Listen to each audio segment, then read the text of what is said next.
नावाला साजल असा झेंड्यावाला आहे. सुटला खासदार केसरी सन 2025 आणि या मैदानातला पहिला सेमी सुटला आदतचा आणि पहिल्या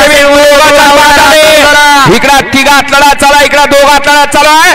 कोण होतं या ठिकाणी फायनलला पात्र जिगरबाज बैल आणि त्यावर बसणाऱ्या मर्दानी ड्रायव्हरचा खेळ आहे. अतिशय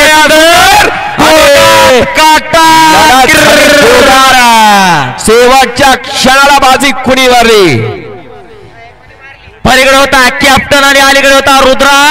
दोघात काटा किर्र अशी लढत झाली. कुणी मारली. पलीकडे होता पिस्टन आणि रुद्रा, अलीकडे होता कॅप्टन सेठ आणि शिवा. सेमीफायनल 1चा निकाल. सेमीफायनल 1चा निकाल आहे. तास क्रमांक 3 वरून धावलेली गाडी लक्ष्मीमाता प्रचंड साईनाथ भाऊ हिवाळे